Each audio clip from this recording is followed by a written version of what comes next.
গোয়েন্দা বিভাগের প্রধান যিনি আছেন আমাকে বলছে, হুজুর কোরআনের কথা বলতে গিয়ে 14-15 বছর বহু বাধার সম্মুখীন হয়েছেন, এদেশে এখন মুক্তভাবে কোরআনের কথা বলবেন, কোরআন যেভাবে যেই ফোর্সে জানিয়েছে ওই ফোর্সে বলবেন, কোনো বাধা নেই। কেউ বাধা দেওয়ার কথা বললে আমারে জানাবেন, ঠ্যাং ভেঙে ফেলবেন। কোরআন প্রচারে, কোরআন প্রতিষ্ঠায় এখন আশা করছি সামনে আর কোনো বাধা আমাদের থাকবে না, যদিও ষড়যন্ত্র বসেনি। আমার তো মনে হচ্ছে যে দৃশ্য আরম্ভ হয়েছে এই 18-20 দিনে। আর কোরআনে কারিম প্রতিষ্ঠার জন্য যারা একামতে দিনের দায়িত্ব পালন করছে বা করবে সামনে, অগ্রণী ভূমিকা যারা পালন করছে ময়দানে, এনাদের যে অ্যাক্টিভিটিস বা ইখলাস, যে শ্রম তারা দিয়ে যাচ্ছে মানবতার জন্য, বিশেষ করে জামাত ইসলামী বাংলাদেশের শ্রদ্ধাভাজন আমির ডক্টর শফিকুর রহমানের এই বৃদ্ধ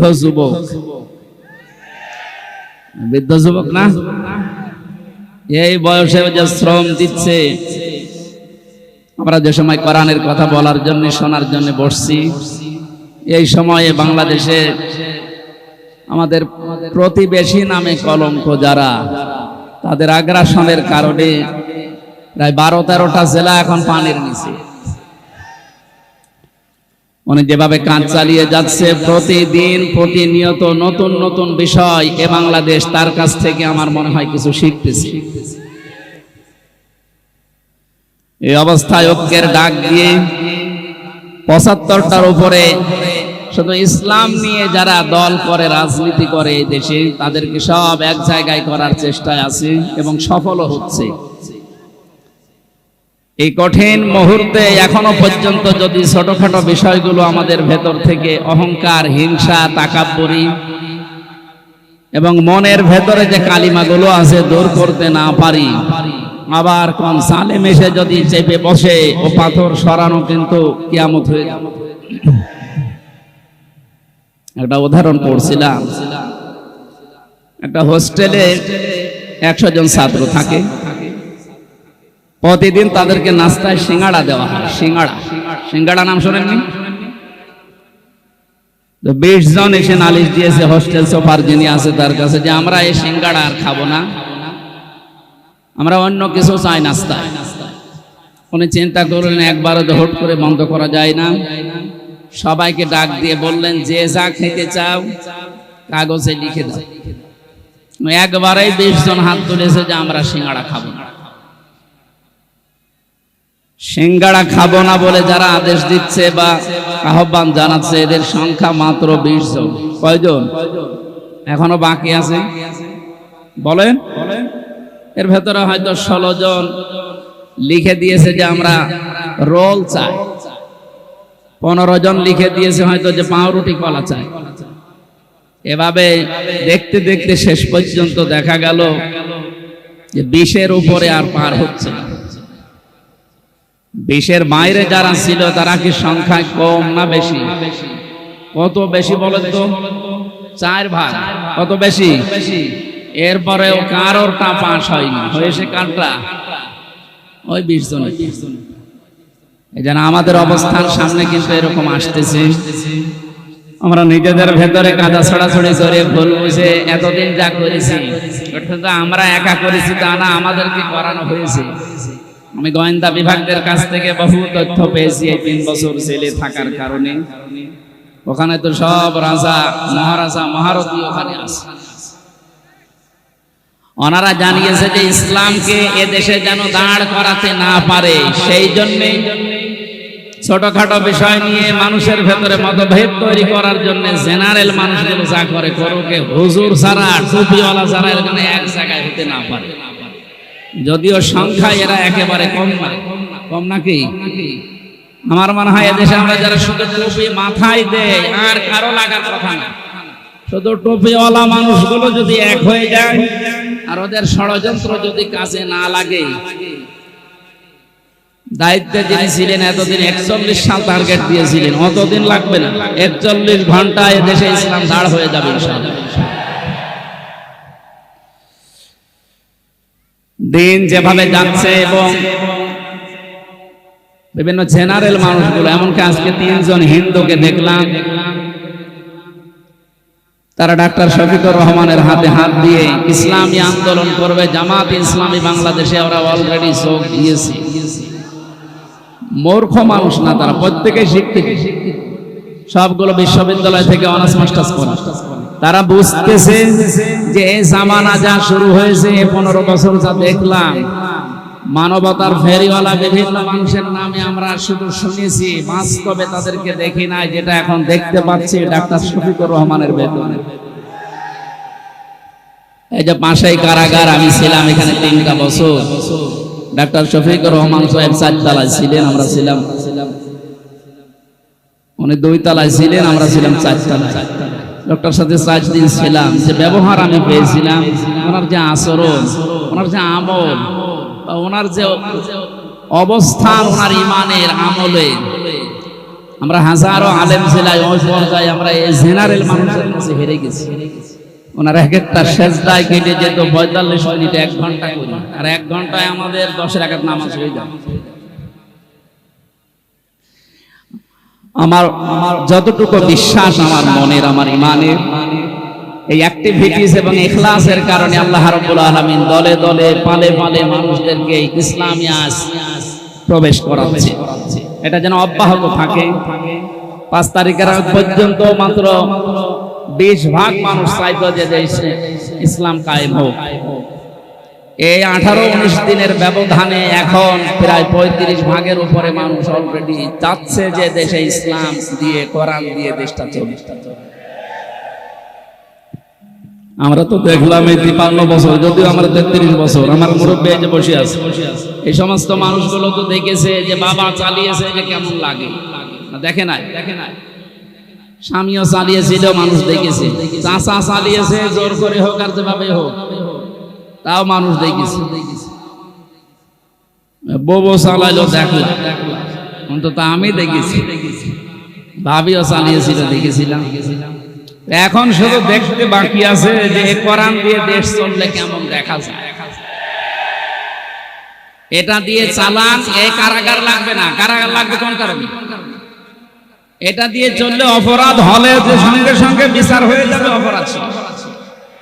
এখানে বছরের পরে বছর মানুষকে কারণে অকারণে আপনি আটকিয়ে বেকার কষ্ট দেবেন কোন কারণে? আমি যে সিঙ্গাড়ার উদাহরণ দিলাম, 100 জনের মাত্র 20 জন চায়, 80 জন মানুষ থাকার পরেও তাদেরটা পাস হয়নি। এই কারণেই এই বাংলাদেশের মুসলমানগুলো আজ আমরা যদি এক হতে পারতাম, 3 বছরে যে নির্যাতন, জুলুম, অত্যাচার শিকার আমরা হলাম, বিশেষ করে আলেমেরা 76 জন আলেম আমরা এক জায়গায় ছিলাম, হেফাজত ইসলাম বাংলাদেশ সহ, চরমনায়ের কিছু মুরিদ ভাই সহ। আমরা একজন হিন্দু ছিলেন, জেলা, এই লোকটা আমার সামনে একটা মুসলমানকে, দাড়িওয়ালা মানুষকে একটু মনে হয় কমান্ড মানে নাই, এই জন্য লোক দিয়ে যেভাবে পিটিয়েছে, ওই সময় মনে মনে হচ্ছিল যে দেশে 96 ভাগ মুসলমান আর মাত্র 4 ভাগ ওরা। আর কিভাবে পেটার কোনো খুব বেশি বড় জিনিস না, মানে ছিল না। একদিন একটু হইচই হচ্ছিল, ওই বাইরে যেতে নিষেধ করেছে, উনি একটু নিয়েছে। প্রত্যেকটা এরিয়া তো ভাগ ভাগ করা আছে, একটু বের হয়েছিল রাস্তায়, যেভাবে মারধর করলো, নিচতলায় নিয়ে আটক করে আবার এই যে ডান্ডা মেরে দিয়ে, মানে সহ্যের বাইরে এই অবস্থা তৈরি হয়েছিল শুধু আমাদের এই মতানৈক্যের কারণে। আল্লাহ রাব্বুল আলামিন ওই দৃশ্য যেন আর কোনোদিন আমাদের দেশের সামনে নিয়ে না আসে। আমরা যেন দেখতে পাই যে আল্লাহর এই কালাম দিয়ে আমাদের এই 56,000 বর্গ মাইল চলছে। আশপাশে যারা শত্রুতা করার, ষড়যন্ত্র করার দুঃসাহস দেখাচ্ছিল, ডক্টর মোহাম্মদ ইউনূসের এক ধমকে অনেকেই থেমে গেছে, কিন্তু তারা গোপনে চালাচ্ছে।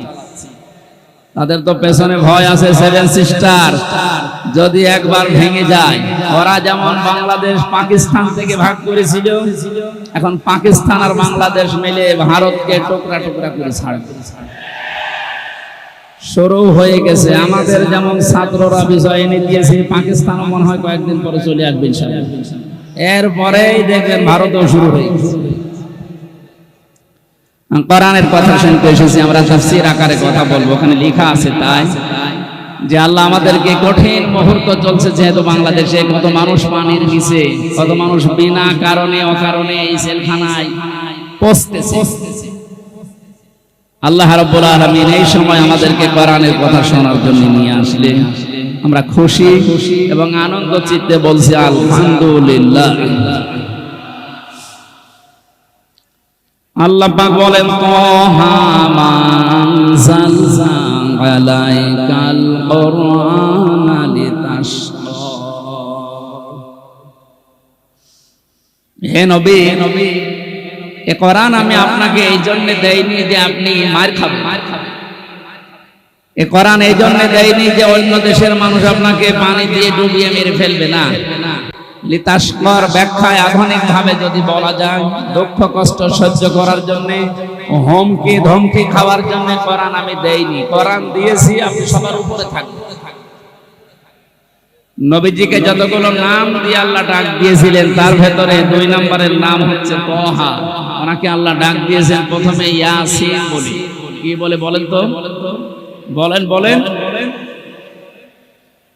তাফসীরে কাবীরে আল্লাহ পাক মুফাসসির যারা ইয়াসিন শব্দের তাফসীর করতে গিয়ে তারা দিয়েছেন ইয়া মানে হে, সিন মানে সাজ্জেদ।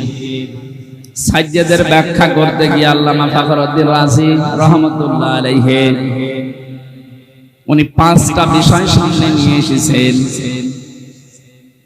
মুফাসসির বলেন সিন মানে আল্লাহ বুঝিয়েছেন সাজ্জেদুল আলামিন, সিন মানে সাজ্জেদুল বাশার, সিন মানে সাজ্জেদুল কাউনাইন, সিন মানে সাজ্জেদুল আম্বিয়া, সিন মানে সাজ্জেদুল মুরসালিন। প্রতিটি শব্দের ব্যাখ্যা করতে গিয়ে আমরা দেখেছি মুফাসসিরের কথা বলছি, উনি জানিয়েছেন সাজ্জেদুল আলামিন মানে শুধুমাত্র বাংলাদেশ না, শুধুমাত্র এই পৃথিবী না, এই 228টা রাষ্ট্র নিয়ে দুনিয়া গঠিত। এখন এর বাইরে যত জগৎ আল্লাহ বানিয়েছে, যত জায়গায় মানুষ যেতে পারে, চাঁদে যাচ্ছে, মঙ্গলে যাচ্ছে, যত জায়গায় যেতে পারে ওখানেও যদি কেউ বসবাস করা আরম্ভ করে, সেখানেও তাকে মুহাম্মদুর রাসূলুল্লাহকে নেতা মানা লাগবে। কারণ আল্লাহর ঘোষণা দেওয়া নেতা এই দুনিয়ায় একজনই, ইয়াসিন। হে নেতা, পৃথিবীর অন্য কাউকে আল্লাহ এই শব্দ দিয়ে ডাকেননি হে নেতা, না, শুধুমাত্র মুহাম্মদুর রাসূলুল্লাহকে আল্লাহ ইন্ডিকেট করেছে। সাজ্জেদুল আলামিন দিয়ে বোঝা যায় পৃথিবীর কোন জায়গা না, যে কোন গ্রহে যদি আপনি বাস করতে চান, তানাজ্জালুল আমরু বাইনাহুন্না, ওই সমস্ত জায়গায় আল্লাহর বিধিবিধান নাজিল হচ্ছে তাদের প্রয়োজনে। এই জন্য যদি মঙ্গলে যান, সেখানে যদি রাসূলুল্লাহকে নেতা মানা লাগে, তাহলে পৃথিবীর এমন কোন জায়গা আছে যেখানে বিশ্ব নবী বাদ দিয়ে অন্যের নেতৃত্ব মানা যায়?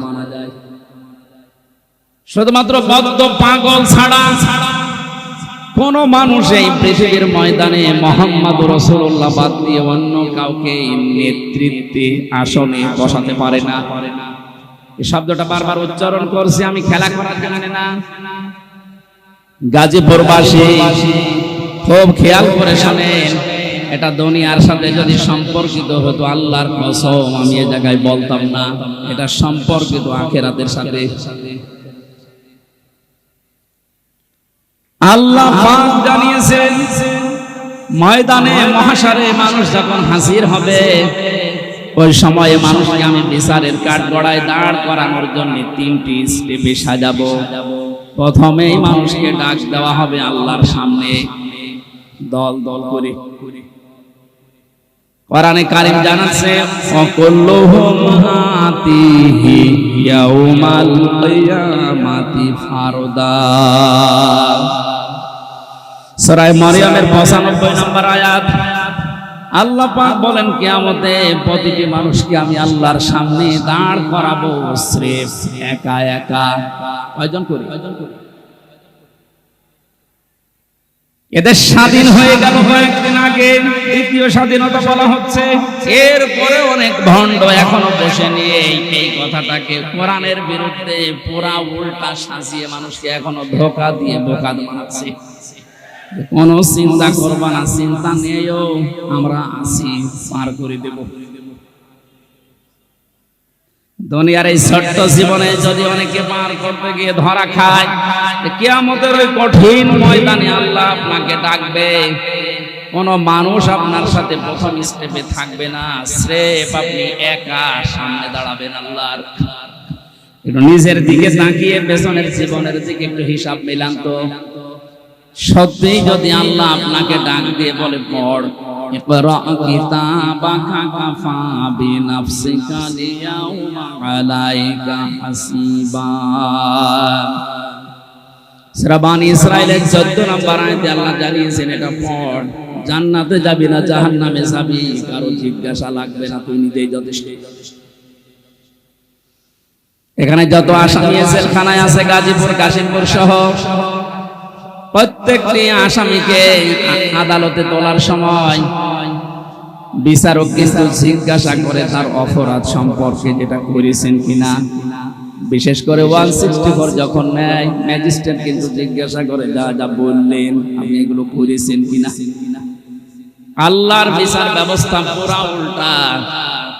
ইয়ারাফুল মুজরিমুনা বিসীমাহুম ফায়ুখাযু বিন নাওয়াসি ওয়াল আকদাম ফাবিআইয়ি আলা'i রাব্বিকুমা তুকাযযিবান। বলেন আল্লাহু আকবার। আল্লাহ পাক বলেন, কিয়ামতের দিন আমি অপরাধীকে জিজ্ঞাসা করব না যে এটা করেছিস কিনা। কিয়ামতের দিন আমি তার শরীরের ভেতরে অপরাধগুলো ফুটিয়ে তুলব। এর তাফসীরে আমি 10 প্রকার আকৃতির কথা পেয়েছি। মানুষের চুল ধরবে অপমান করার জন্য, আর কদম মানে পা ধরবে।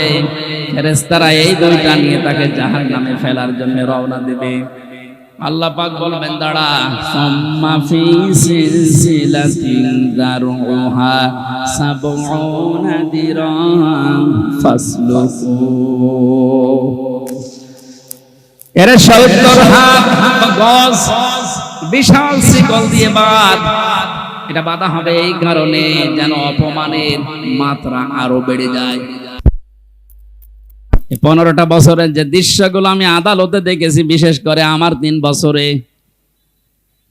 সাইকুল হাদিসের সন্তান, সাইকুল হাদিস এবং হাজারো আলেম, আজকে একজন মাজলুম আলেম বের হয়েছে, মুফতি জসিমউদ্দিন রহমানী। আল্লাহ পাক তাকে হায়াতে তাজ্জেবা সিহাতে কুল্লিয়া দান করেন, বলেন আমিন। এই আলেমদের জোতা টানার যোগ্যতাও যারা দায়িত্বে ছিল তাদের ছিল না। অথচ এই মানুষগুলোকে আদালতে হাজির করতে গিয়ে দেখতাম পায়ে দিয়েছে ডান্ডা বেড়ি, হাতে দিয়েছে হ্যান্ডকাপ, তাও যেটা দিলে হাত কেটে যায়। মাজায় দড়ি বেঁধে ছাগলের মতো, গরুর মতো টানতে টানতে নিয়ে যেত। আর বিভিন্ন তালায় ওই জালেমদের দোসররা, জালেমরা থেকে টিপ্পনি কাটতো। দেখ কি অবস্থা। আমার মনে হয় মরা বিষয় আল্লাহ পুরাটাই পাহাড়ের মতো উঠিয়ে দিয়েছে। এ কালামানিকের যে অবস্থা, ওর নাকি শুনলাম অন্ডকোষ উড়িয়ে গেছে।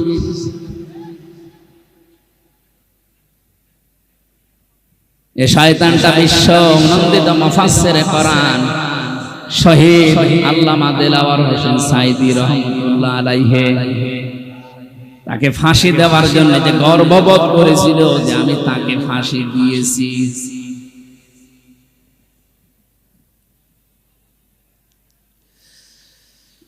গাজীপুরবাসী, আমার তো মনে হচ্ছে এখন যে জালেমগুলোর উপরে মানুষের ক্ষোভ, রাগ এবং বাস্তবতা যেটা দেখা যাচ্ছে, কেউ ডিম ছুঁড়ে মারছে, কেউ পানি মারছে, কেউ কেল ঘুষিত ফিরিয়ে আসে। এগুলো সব আমার যতটুকু ধারণা নবীর ওই হাদিস অনুযায়ী এটা আলেমদের বরদোয়ার ফল। বিশ্ব নবী জানিয়েছেন, ইত্তাকি দাওয়াতাল মাজলুম। পৃথিবীর মানুষেরা সাবধান, তুমি আর যাই করো না কেন মাজলুমের বরদোয়া থেকে নিজেকে বেশি বাঁচিয়ে রাখা, কারণ এটা একটা কঠিন বিষয়। ফাইন্নাহা লাইসা বাইনাহু ওয়া বাইনাল্লাহি হিজাব। মুসলিম যদি বরদোয়া করে আর আল্লাহর মাঝে কোনো পর্দা কোনো ফারাক থাকে না, সঙ্গে সঙ্গে কবুল হয়ে যায়। আমার মাজায় দড়ি দিয়ে যখন নিয়ে গিয়েছিল প্রথমে এত অসহায় মনে হচ্ছিল নিজের কাছে যে আল্লাহ আমি কি করেছি। পায়ে দিয়েছে ডান্ডা বেড়ি, হাতের ভেতরে কাপ, মাজার ভেতরে সে এত মোটা মোটা দড়ি। 2-3 জন 4 জন পুলিশ হাত ধরে রাখে আর একজন টানতেছে, গরু টেনে নিয়ে যাও। দুনিয়ায় যদি আল্লাহ এটা উল্টিয়ে দেখাতে পারে, আখিরাতের বিচার তো আলাদা। এজন্য কিয়ামতে আপনি একা দাঁড়াবেন, কোনো সাক্ষী লাগবে না। আপনার শরীরের ভেতরে ওই বিষয়গুলো আল্লাহ ফুটিয়ে তুলবে। ফাম্মা মান উতিয়া কিতাবাহু বিয়ামিনি, আমল নামা যদি আল্লাহ হাতে দিয়ে বলে পড়, ডান হাতে যারা পাবে ফায়াকুলু হাউ মাকরাউ কিতাবিয়া, নিজে আনন্দ পাবে আর মানুষকে বলবে দেখো কি সুন্দর রেজাল্ট আমি পেয়েছি।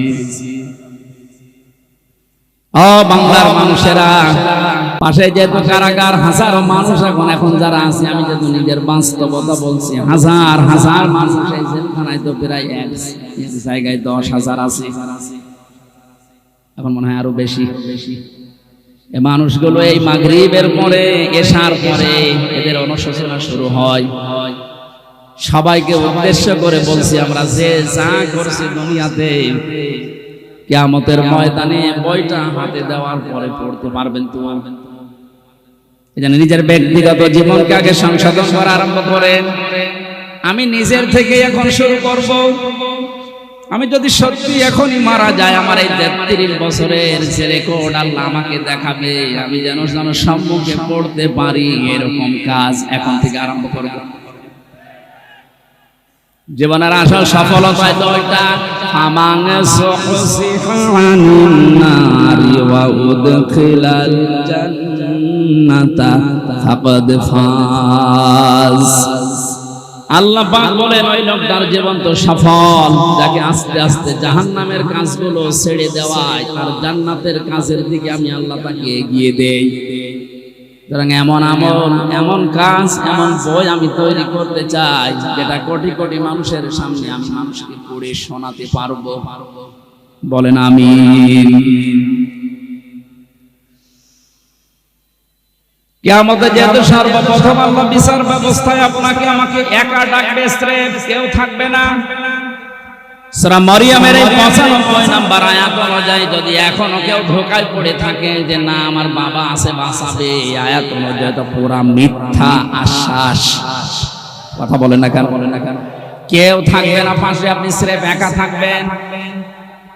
বিচারের দ্বিতীয় স্টেপে আল্লাহ এবার ডাকবেন, ইয়াউমা নাদউ কুল্লা উনাসিম বিইমামিহিম। সূরা বানী ইসরাঈল 82 নম্বর আয়াতের 72 নম্বর আয়াতের প্রথম অংশে আছে আল্লাহ বলেন কিয়ামতে এবার আর তোকে একা না, তোকে ডাক দেব আমার দরবারে তোর নেতার সাথে। কার সাথে? এটা যদি কেউ রাজনীতি মনে করেন আপনার কপালে আগুন লাগবে। আল্লাহ পাক বলেন কিয়ামতে আমি তোকে তোর নেতার সাথে ডাক দেব। ও গাজীপুরবাসী, নিজের মনকে প্রশ্ন করেন তো, আপনি যে নেতার আদর্শ মেনে চলেন, ওকে যেহেতু আল্লাহ আগে ডাকবে, এরপরে পেছনে আপনাকে, আপনার কি মনে হয় এখন আপনি যার পেছনে এখনো পর্যন্ত আছে, ওই লোকটা যদি সামনে থাকে আল্লাহ কি মাফ করবে বলে মনে হয়? আপনি এখনই যদি বলেন না, আপনি তো ধরা খাবেন। ও বলছে ঠিক, ও ধরা খাবে, তাও ধরা যেন খাওয়া না লাগে, এই কারণে তো রাইফি সাহেব আয়োজন দিয়েছে, কোরআন দিয়ে শোনানোর জন্যই দিয়েছে তাফসীরুল কোরআন মাহফিল। আমি তো কোরআন দিয়েই বলছি, একটা কথাও বাইরের বলেছি। সুতরাং আহ্বান জানাচ্ছি, আমি বড় দরদ নিয়ে, মায়া নিয়ে, আমি দেখতে পাচ্ছি কোরআন আর হাদিসের চোখ লাগিয়ে যে আপনি ধরা খাবেন। এখনো পর্যন্ত অনেক জালেমের দোষর এখনো স্ট্যাটাস দিয়ে যাচ্ছে। আমার মনে হয় যার মনের ভেতরে বিন্দু পরিমাণ একটু বিবেক, একটু অনুশোচনা কাজ করে, আর সামনে যদি শুধু আয়না ঘরটা ভেসে আসে, কোনোদিনও জালেমের পক্ষে স্ট্যাটাস দেওয়ার কথা না। মর্মান্তিক বিষয় আপনি একটু ভাবেন। শুধু আমি মাঠের নিচে ছিলাম, কি অসহায় অসহায় নিজেকে, তাও তো আমার একটু বড় জায়গা ছিলাম, কিন্তু ব্যারিস্টার আমান আজমি ভাই সহ যারা ছিলেন ওদের কবরের মতো জায়গায় রেখে দিত। এই জুলুমের সাথে যারা জড়িত, এখনো যদি বিশ্বাস না হয়, যারা দায়িত্বে আছে তাদেরকে বলবো, আয়না ঘরটা টুরিস্ট স্পেস হিসাবে রেখে দেন। মানুষ যেন তামাম দুনিয়ার মানুষ বোঝে যে এই পৃথিবীতে একজন জালেম ছিল। এটা জুলুমের একেবারে সর্বোচ্চ পর্যায়। এটা বেঁচে থাকা মানুষও জানে না। আপনি যদি মেরে ফেলে সংবাদ দিয়ে দিতেন যে অমুককে মেরে ফেলেছে, তাহলে তার বউটা অন্য জায়গায় বিয়ে করতে পারত, তার ছেলে মেয়ে বলতো যে বাপ মারা গেছে। কি অবস্থা বলেন তো ব্যারিস্টার আরমানের? তার স্ত্রীকে আপনি কি জবাব দেবেন কিয়ামতে? আয়না ঘরের সাথে যারা জড়িত ছিলেন, যদি ব্যারিস্টার আরমানের বউ আপনাকে মাফ না করে, কোরআন হাতে নিয়ে বলছে আপনি চির জাহান্নামী, কেউ পারবে না আপনাকে বাঁচাতে। হ্যাঁ, আল্লাহ বলেন আল্লাহ পারবে না, কারণ আল্লাহ পাক ছেড়ে দিয়েছে ব্যারিস্টার আরমানের বড় উপরে। এটা হক্কুল ইবাদের ভেতরে 8টা বছর স্বামী থেকে আপনি তাকে আলাদা করে রেখেছেন, ও জানতোই না যে দুনিয়ায় আছে।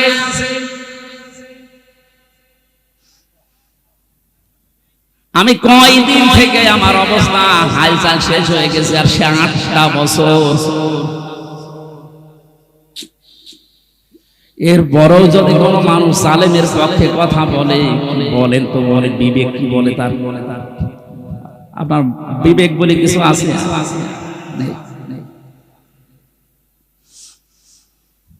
তো বাস্তব কথা বলছে, আপনি কিন্তু ধরা খাবেন, আমি দেখতে পাচ্ছি। এখনো আদর্শ ঠিক করেন। বহু মানুষকে দেখলাম কিচ্ছু হয়নি, এখন যেহেতু বাদ নিয়ে আসে, শুধু এইটা দিয়ে চললে কেমন দেখা যায়। চর্মচোখে আল্লাহ তুমি আমাদেরকে অন্তত তাড়াতাড়ি দেখার তৌফিক দাও যে কোরআন দিয়ে দেশটা চলছে।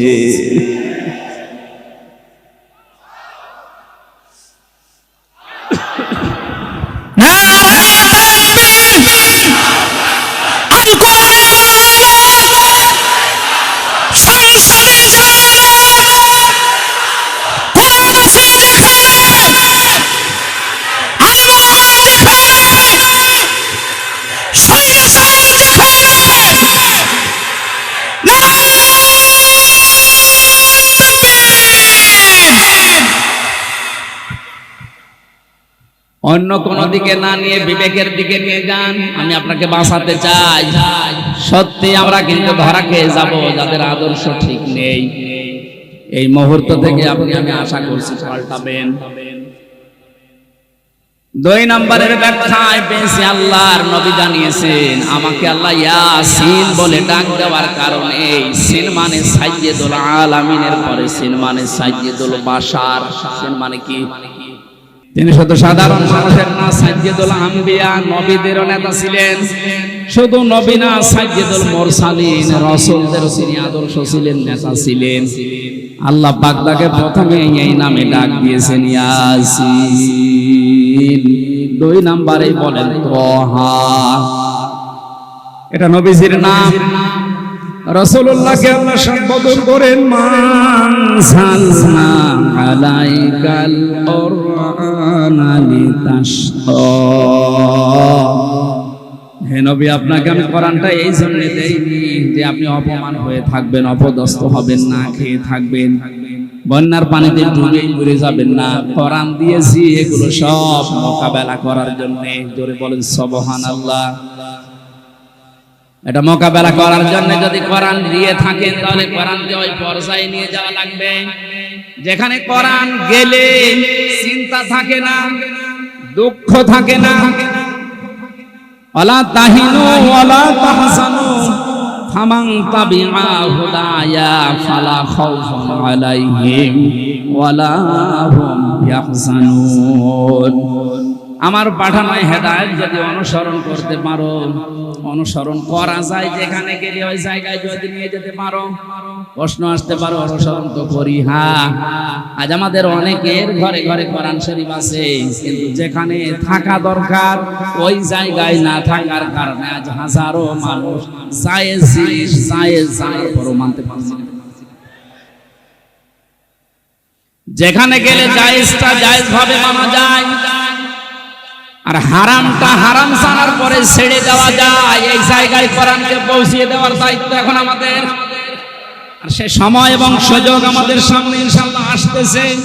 এরপরও যদি আপনি ভুল করে ফেলেন, আমার মনে হয় বারবার আল্লাহ সুযোগ দেবে না। কথা বলেন না কেন? মান করাল কোরআন ফাস্তাজহারাহু, যে ব্যক্তি কোরআন পড়ে এবং কোরআনকে দাঁড় করানোর জন্য স্পষ্ট ইজহার মানে বিজয় করা। ইজহার মানে কি? কোরআনকে বিজয়ী করার জন্য যারা চেষ্টা চালায়, ফাহাল্লা হালালাহু ওয়া হারামা হারামাহু, এর হালালকে হালাল জেনে আঁকড়িয়ে ধরে, হারামকে হারাম জেনে ছেড়ে দেয়, আদখালাহুল্লাহুল জান্নাহ। হে নবী আপনি বলেন আল্লাহ পাক তাকে জান্নাতে দিয়ে দিয়েছে। জান্নাতে দেবে না, জান্নাতে দিয়ে দিয়েছে। সুতরাং এমন একটা দেশ এখন কোরআনে কারিম দিয়ে গঠন করা দরকার, যেখানে বসবাস করলে জান্নাতে যাওয়ার গ্যারান্টি পাওয়া যায়। হজ করতে যারা যান, এই যে মানুষগুলোকে আমি দেখেছি 16 সালে কি নিয়ে আসে মানুষ ওখান থেকে। আসার সময় হয় তসবিহ নেয়, পাথর নেয়, জায়নামাজ নেয়, আতর নেয়, আর বাকি কিছু কিছু জিনিস নিয়ে আসে, স্বর্ণ।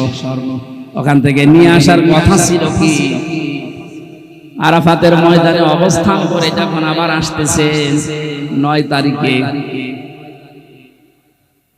মুজদালিফার যে ময়দানটা আছে, লক্ষ লক্ষ নারী পুরুষ খোলা আকাশের নিচে, কোনো অভিভাবক লাগবে না, একা একা শুয়ে আছে, পাশে যুবতী মেয়ে আছে। কোনদিন কারো আজ পর্যন্ত সাহস হয়নি যে একটু তাকায়। কথা বলে না কেন? বলে না কেন? যেমন তেমন মেয়ে লোক না, বিশ্ব সুন্দরী যারা, তারাও শুয়ে আছে। এ কঠিন পরিস্থিতিতে যদি কোনো মানুষ আজ পর্যন্ত এটা প্রমাণ করতে না পারে যে এখান থেকে 5টা মেয়ে হাইজ্যাক হয়ে গেছে, শুনেছেন কোন? 5টা মেয়ে সম্ভ্রম হারিয়ে ফেলেছে, শুনেছেন কোনদিন? 5টা ধর্ষণের শিকার হয়েছে, শুনেছেন? আপনি এটা নিয়ে আসতে পারেন না। কোরআনের নিয়মটা থাকার কারণে যদি খোলা আকাশের নিচে মরুভূমির ভেতরে এত বড় একটা নিরাপত্তা গ্যারান্টি পাওয়া যায়, 56,000 বর্গ মাইল যদি এইটা দিয়ে চলে, পুরাটাই আমার মনে হয় আল্লাহ মুজদালিফার মতো নিরাপত্তা দিয়ে দেবে। এজন্য আমাদের আসল কাজ হবে এখন এইটাকে উপরে তোলার চেষ্টা চালাচ্ছে যারা, আল্লাহ তাদের এই চেষ্টার ভেতরে যেন ইখলাস আরো বাড়িয়ে দেন, তাদের শরীর স্বাস্থ্য আল্লাহ যেন সুস্থ রাখেন। সবাই বলেন আমিন। দরুদ পড়ছি, সালাম পাঠাচ্ছে আমাদের নবী মুহাম্মদ রাসূলুল্লাহর উপরে, যিনি আর্থ মানবতার মুক্তির জন্য দুনিয়াতে এসেছিলেন। এখন তার আদর্শটা দিক বিদিক ছোটাছুটি করছে মানুষ, এই কারণে আমরা এখনো পর্যন্ত অসহায় হয়ে আছি দুনিয়ার ময়দানে। আল্লাহ যে উদ্দেশ্য নিয়ে তাকে পাঠিয়েছিলেন, তাকে যদি আমরা ওইভাবে গ্রহণ করতে পারি, এখনো আমরা নেতৃত্বের জায়গায় যেতে পারবো ইনশাআল্লাহ। আল্লাহ যেন ওটা দেখার তৌফিক আমাদের দেন, বলেন আমিন। আজকের আমার আলোচনার বিষয় হচ্ছে ঈমান আনার কিছু শর্ত আছে। এখানে আরেকটা আলোচনা আছে সামনে, ওখানে ঈমান নষ্ট হয়ে যায় কি করলে, ওই বিষয়গুলো আমি কোরআন আর হাদিস দিয়ে তুলে ধরবো। আজকের আলোচনার বিষয় ঈমান আনলেই না, আমরা যেহেতু ঈমান পাইনি, আমরা ঈমান এনেছি, এই কথাটা ঠিক হয়। আমরা ঈমান পেয়েছি না ঈমান এনেছি? হ্যাঁ, এটা ক্লাস চলছে, জবাব দেন তো ছাত্রের মতো। আমরা এখানে যারা আছি ঈমান কি এনেছি না ঈমান পেয়েছি? পেয়েছি। বাপ দাদা পূর্বপুরুষ মুসলমান ছিল, এসেছি ওই ঘরে, এইজন্য আমিও মুসলমান, আমারও ঈমান ওই পর্যায়ে। তো সাহাবায়ে কেরাম ঈমান পেয়েছিলেন না ঈমান এনেছিলেন? কোরআনে কারিমে আল্লাহ যে বারবার ডাক দিয়েছেন, ঈমান পেয়েছো যারা না ঈমান এনেছো যারা। ইন্নাল্লাযীনা আমানু, নিশ্চয় যারা ঈমান পায়, কি যারা ঈমান আনে। তাহলে ঈমান আনার বিষয়, ঈমান যদি কেউ আনতে চায়, বিশ্ব নবীকে আল্লাহ জানিয়েছেন, হে নবী তারা যেন আপনার কাছে আসে যারা ঈমান আনবে বলে 6টা বিষয় তাদেরকে জানাবেন, যে এই 6টা হচ্ছে ঈমান আনার শর্ত। সূরা মুমতাহিনার 12 নম্বর আয়াতে আল্লাহ এই দলিলগুলো দিয়েছেন। বিশ্ব নবীর কাছে যে মেয়েরা আসতো বায়াত নেওয়ার জন্য, নবীজি জানিয়েছিলেন পর্দার আড়ালে বসো, তোমাদেরকে আমি বায়াত দিতে রাজি আছি, কিন্তু 6টা বিষয় ওয়াদা করে যাও যে জীবনে কোনোদিন করবা না। আর যারা দায়িত্বে আছেন, উপদেষ্টা মণ্ডলীতে যারা আছেন, কয়েকজন মাত্র হিন্দু, বাকি সবই যেহেতু মুসলিম। আর ধর্ম উপদেষ্টায় যিনি আছেন তিনি বিশিষ্ট একজন আলেম,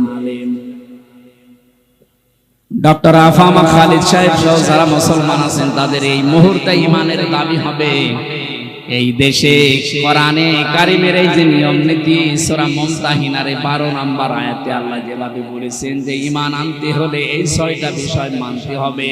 আমার মনে হয় ওনারা 3 মাস টার্গেট নিয়েছে, 3 মাসের ভেতরে এই 6টা যদি প্রতিষ্ঠা করা যায়, যেখানে বাংলাদেশ যাওয়ার কথা চলে যাবে। এই 19-20 দিনের অবস্থার পরিবর্তন দেখছেন না? এর আগেও তো বন্যা হয়েছিল, তারপরেও তো এখনো পর্যন্ত একটা নিয়ম নীতিও আমরা কোরআন থেকে পাইনি, শুধু চলার চেষ্টায় আছে। ওই সময়ের বন্যায় ব্যক্তিগতভাবে কিছু মানুষ কিছু করত, আর যারা দায়িত্বে ছিল তারা লোক দেখানোর জন্য কিছু করেছিল। কিন্তু এই 20-22 দিনের, বিশেষ করে এই 7-8 দিনের বন্যায় যা দেখতে পাচ্ছি, একটা ফকির ভিক্ষা করে 300 টাকা পায়, সেখান থেকে 20 টাকা বন্যার্থদের মধ্যে দিয়ে দিচ্ছে। সুতরাং দেশের মানুষের মন আছে, যেভাবে মন তৈরি হচ্ছে, এই 6টা যে এখানে আল্লাহ আলোচনা দিলেন, এটা এখন সামনে নিয়ে আসা লাগবে। বায়াত শব্দটা আল্লাহ এখানে দিয়েছেন, কোরআনে কারীম জানাচ্ছে, ইয়া আইয়ুহান নাবিয়্যু ইযা জাআকাল মুমিনাতু ইউবাইয়ুনাকা, হে নবী মুমিন নারীরা যখন আপনার কাছে আসবে, যারা ঈমান আনতে চায় যে আমি মুসলমান হব, আমি ঈমানদার হব, আপনার কাছে যারা বায়াত নিতে চায়, আপনি তাদেরকে 6টা বিষয় পরিষ্কার করবেন যে তোমরা মানবা কিনা বলো। যদি 6টা বিষয় তারা গ্যারান্টি দিতে পারে, তারা আমি আল্লাহকে গফুর আর রহিম হিসাবে পাবে। বলেন আল্লাহু আকবার। দেখেন তো আমরা যারা ঈমানদার বলে দাবি করেছিলাম, এখনো করছি, সামনে করবেন, এই 6টা বিষয় আমরা মানতে পারি কিনা। 1 নম্বরে আল্লাহ ঘোষণা দিয়েছেন, আল্লাহ ইউশরিকনা বিল্লাহি শাইআ। হে নবী তাদেরকে জানান, তোমরা দুনিয়ার সাই করো না কেন, শিরিক করবা না আল্লাহর সাথে, অংশীদার স্থাপন করাবা না, তার সাথে পার্টনারশিপ করা যাবে না। এই কথাটা যেহেতু পৃথিবীর যত জাতি আছে মুসলমান বাদ দিয়ে সবার বিরুদ্ধে যায়, এই জন্য আয়াতের ব্যাখ্যা করলে দুনিয়ায় মুসলমান বাদ দিয়ে যত জাতির লোকেরা আছে তারা আমাকে সত্য মনে করে। আল্লাহর সাথে পার্টনারশিপ করা, শিরিক করা, এটা শুধুমাত্র মুশরিকরা করেছে তা না, দুনিয়ায় যত জাতি আছে সব আল্লাহর সাথে শরীক করে ফেলেছে। সেটা ইহুদি হোক, খ্রিস্টান হোক, বৌদ্ধ হোক, মুশরিক হোক, কথা বলে না। নবীর ঘোষণা ছিল, আল্লাহ পাক জানিয়েছেন আপনার কাছে যারা আসবে তারা যেন শিরিক না করে, এইটার গ্যারান্টি দিতে বলেন। আমরা এই শিরকুন শব্দের ব্যাখ্যা পড়েছি, শিন র কাফ। শিরিক প্রধানত 4 প্রকার হয়: শিরিক বিজাত, শিরিক বিসিফাত, শিরিক বিল ইখতিয়ার, শিরিক বিল হুকুক। তাফসীরের ভাষায় আমরা ভাগ করে করে দেখেছি, এক একটা 4 ভাগ করে হয়, 4 × 16 ভাগ। এরপরে ওইটা আবার 4 ভাগ করা যায়। শেষ পর্যন্ত আমি মিলিয়ে দেখেছি ফি জিলালিল কোরআনে 120 প্রকার শিরিক এই পৃথিবীতে মানুষেরা আল্লাহর সাথে করতে পারে। পয়েন্ট আকারে বলতে গেলে দেরি হয়ে যাবে, আমি কয়েকটা পয়েন্ট শুধু মনে করাচ্ছি। আল্লাহ যেটা পারে ওইটা অন্য কেউ পারে, এই বিশ্বাস করার নাম শিরিক। আল্লাহকে যে সম্মান দেওয়া হয় ওই সম্মান অন্য কাউকে যদি কেউ দেয় ওইটা শিরক। এক কথা বলে না কেন? এ জাতিকে অনেকেই সূক্ষ্ম ষড়যন্ত্রের মাধ্যমে বিভিন্ন জায়গায় শিরকের আমদানি করে জাতিকে মুশরিক বানানোর জন্য উঠে পড়ে লেগেছিল। গুরুত্বপূর্ণ ভূমিকা যারা পালন করেছে বিভিন্ন দাদাদের কথা শোনার মাধ্যমে, তার ভেতরে শিক্ষা ব্যবস্থা যে দুইজন ছিল পরপর এই দুইটা কোথায় পৌঁছিয়েছে শিক্ষাকে? কোটি কোটি টাকা খরচ করে একজন মানুষকে বিভিন্ন মোড়ে মোড়ে দাঁড় করিয়েছে। কি সম্মান তার দিলেন আপনি? একটা দিনও যেতে পারেনি, 1:30টার সময় পালিয়েছে। বিকাল হতে হতে সারা দেশের সব দাঁড়ানো মানুষগুলো শুরু করেছে। এমনকি আমার কুষ্টিয়ার যে দৃশ্য দেখলাম, যেটা এখন শহীদ চত্বর হয়েছে, ওটা মুজিব চত্বর ছিল, ওটা ভেঙে এত শব্দ,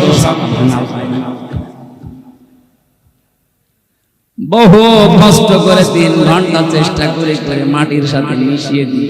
কি পেলেন আপনি? এই যে কোটি কোটি টাকাগুলো, ওগুলো যদি এখন থাকতো, অন্তত ওই টাকা এখন কন্যাত্মদের ভেতরে দেওয়া যেত। আর আমার তো কোরআন হাদিস পড়ার পরে ধারণা যা, ওই মূর্তি বানানোর টাকাগুলো যদি আমরা আজ বন্যাস্ত এই মানুষদের কাছে দিতে পারতাম, বঙ্গবন্ধুর কবরে মহান আল্লাহ আরো শান্তি বৃদ্ধি করে দিত। ইসলাম না জানার কারণে আর পাশে যে দালালগুলো ছিল তারা এদেরকে সঠিকভাবে না বোঝানোর কারণে, বিভিন্ন চাপ থাকার কারণে মানুষগুলো শিরিক করেছে, আমাদেরকেও করাতে বাধ্য করেছে। এখন থেকে যে চাপ নেই, শিরিক এটা মুক্ত হওয়া লাগবে জীবন থেকে। ছোটখাটো অপরাধ যদি হয়, আল্লাহ গফুর আর গফফার নামের খাতিরে মাফ করবে আশা করা যায়, কিন্তু শিরিক করলে আল্লাহ মাফ করবে না। বারবার ঘোষণা দিচ্ছেন। ও গাজীপুরবাসী সহ যারা আছে, এই কথাটা গ্যারান্টি আজকে দেওয়া লাগবে যে আগুনে যদি পুড়িয়ে ফেলেন, যদি টুকরা টুকরা করে ফেলেন, ওই ঝিনাইদহ এমপির মতো করেন, ঝিনাইদহ এমপিকে হিরণ নামে তার পিটিয়ে মেরে উলঙ্গ করে 4 রাস্তার থাক, এরকমও যদি আপনাকে করে দুনিয়ায়, জেলখানায় মাওলানা মুফতি জসিমউদ্দিন রহমানের মতো 11-12 বছর না, বিশ্বানন্দিত মুফাসসিরের 13 বছরের মতো না, 100 বছরও যদি আপনাকে রেখে দেয়, কোনোদিন আমি শিরিক করব না, এটার গ্যারান্টি নিয়ে মারা যেতে পারলে আপনি জান্নাতি। শিরিকের গুনাহ বাদ দিয়ে বাকি গুনাহ আল্লাহ মাফ করবে বলে ঘোষণা দিয়েছেন। এই শব্দটার সাথে সন্তানদেরকে পরিচয় করার কারণে একজন কালো মানুষ, দুনিয়ায় 3 জন কালো মানুষের নাম পেয়েছি আমি তাফসিরে। হযরত ওমরের খাদেম একজন, মাহজা রাদিয়াল্লাহু তাআলা আনহু, আরেকজন এই যে যার নাম আল্লাহ কোরআনে দিয়েছেন তার নামে লোকমান, 3 নম্বরে হযরতে বেলাল। এত কালো ছিল এদের চেহারাগুলো, তাদের বর্ণনা পড়েছি তাফসিরে। ঠোঁটগুলো ছিল একেবারে ওই আফ্রিকার মতো ঝোলা মানুষের মতো চেহারা, কালো, এত কালো, হাড়ের তলা কি কালো, তার চাইতে কালো চেহারার যে বর্ণনা বলছি, এটা কি একবার দেখলে আর একবার দেখতে মন চাইবে? বলেন। অত সে মানুষকে আল্লাহ চিরন্তন করে দিয়েছে কোরআনে, 4 পৃষ্ঠার একটা সূরা দিয়েছে, তার নামে সূরা লোকমান। তিনি কি করেছিলেন এত দুনিয়ায়? তার পুরা জীবনে আমি পড়ে দেখেছি, সর্বপ্রথম তার কাজ ছিল তার সন্তানকে তিনি ডাক দিয়ে এই শিরিকের বিষয়ে আল্লাহর সাথে পরিচয় করিয়েছিলেন। وَإِذْ قَالَ لُقْمَانُ لِابْنِهِ وَهُوَ يَعِظُهُ يَا بُنَيَّ لَا تُشْرِكْ بِاللَّهِ إِنَّ الشِّرْكَ لَظُلْمٌ عَظِيمٌ। স্মরণ কর ওই সময়ের কথা যখন হযরত লোকমান তার আদরের সন্তানকে ডাক দিয়ে বলেছিলেন, হে আমার আদরের সন্তান, তুমি কখনো আল্লাহর সাথে শিরিক করবা না, শিরিক হচ্ছে বড় জুলুম। ও বাংলার মুসলমানেরা, আমাদের এখন উচিত হবে আমাদের আদরের ছেলে মেয়েদেরকে হযরত লোকমানের মতো যদি আল্লাহর সাথে শিরকের এই বিষয়গুলো 120 প্রকার আছে, এই পয়েন্ট আকারে ধরে ধরে তাদেরকে যদি বোঝাতে পারেন, আপনাকেও আল্লাহ লোকমানের মতো চিরন্তন করে নেবেন। এইটাকে বাইপাস করে আমার সন্তানকে মুশরিক বানানোর জন্য যারা উঠে পড়ে লেগেছিল, আল্লাহ এখন নিজে তাদের শাস্তি দিচ্ছে। কারণ আল্লাহ সব সহ্য করে, শিরক সহ্য করে না। এই জন্য পৃথিবীতে মুশরিকদের কোনো উন্নতি হয় না, কারণ ওদের প্রতি আল্লাহ নিজে লানত দিয়েছেন। সূরা জুমারে আছে এত কঠিন কঠিন কথা শিরকের বিরুদ্ধে আল্লাহ কোরআনে দিয়েছেন। শিরিক করা মানুষের জন্য আল্লাহর বানানো জান্নাত হারাম, এমনকি তাদের কোনো সাহায্যকারীও থাকবে না। এজন্য বাংলার মুসলমানের এই বিষয়টা খুব সতর্ক হওয়া লাগবে। আর যাই করি জীবনে যেন আমরা শিরিক না করি। শিরিকগুলো এখন একটা একটা করে পয়েন্ট আকারে বললে অনেক সময় লাগবে, আমি শেষ করছি। আপনারা একটু তাফসিরে ইবনে কাসির এই আয়াতে পাওয়া যায় শিরিক এর ব্যাখ্যা দেওয়া আছে। আর ফি জিলালিল কোরআন 2 নম্বরে চুরি করবেন না, ওয়ালা ইয়াসরিকুনা, চুরি করা যাবে না। এখন যারা দায়িত্বে আছে, সামনে যারা আসবে, এটা একটু কঠোর হওয়া লাগবে যে চুরি এই শব্দটা যেন এই দেশে না থাকে। এই দেশ এমনি দাঁড়িয়ে যাবে, বরং যারা চুরি করেছে, চুরি করে বাইরে যারা টাকা পাঠিয়েছে, ওই টাকাগুলো যে কোনো ভাবে এই দেশে নিয়ে আসা লাগবে। যদি দিতে না চায়, তাদের যা আছে এই দেশে স্থাবর অস্থাবর, এমনকি তাদের স্ত্রী সন্তান হলেও এই দেশের খেদমতে লাগানো লাগবে। কারণ চুরি করা টাকা দিয়ে তাদের বাহাদুরি করেছিলেন, এবার বোঝেন ঠেলা। রাষ্ট্রীয় নিয়ম নীতি ছাড়া যেহেতু সম্ভব না, এই আইনটা যেন পাশ না হয়, এই জন্য বহু মুশরিক এই দেশের চেষ্টা চালিয়েছিল, এমনকি আয়াতকে তারা বড় বড় আইন বলে ঘোষণা দিয়েছে। এখন যারা সামনে যাবে তারা যেন এটা একটু মেনে নেওয়ার চেষ্টা চালান। আলা ইয়াসমিনা, জিনা করা যাবে না। আজ বাস্তবে এত ভালো মানুষ মনে করতাম যাদের, তারা অন্যের বউ নিয়ে রাত কাটিয়েছে। আরে দরবেশ, এত বড় দাড়ি আর অন্যের বউ জোর করে তালাক দিয়ে বলেন সুবহানাল্লাহ। দরবেশের এই হবে, বাকি যেগুলো নমো, এদের চরিত্র কোথায় গিয়ে পৌঁছিয়েছে? আর এরা আলেমদের বিরুদ্ধে ধর্ষণ মামলা।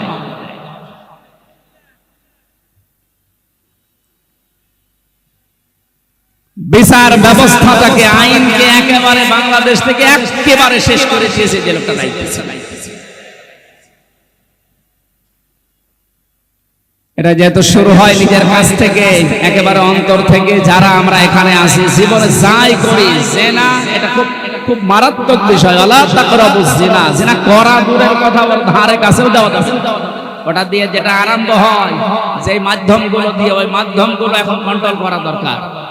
যে সমস্ত বিষয়গুলো উন্মুক্ত আছে, এগুলো কন্ট্রোলে নিয়ে আসা দরকার। বিশেষ করে যিনি দায়িত্বে আছে, এখন মনে হয় নাহিদ ইসলাম আছে না, উনি যেন আরো শক্ত হন। কারণ মানুষের চরিত্র যদি না থাকে কি আছে বলে। এরপরে আল্লাহ জানিয়েছিলেন সন্তান হত্যা করা যাবে না, অপবাদ দেওয়া যাবে না। এর ভেতরে 3টা পয়েন্ট আমি তাফসীর থেকে পেয়েছিলাম। শেষ করব।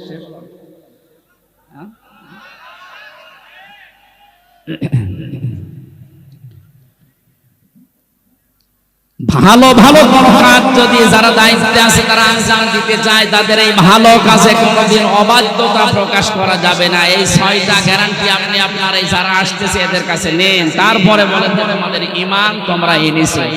আল্লাহ আমি সহ যারা এখানে আছি এই বিষয়গুলো সামনে নিয়ে এসে কাজ করার তৌফিক দাও, আমিন।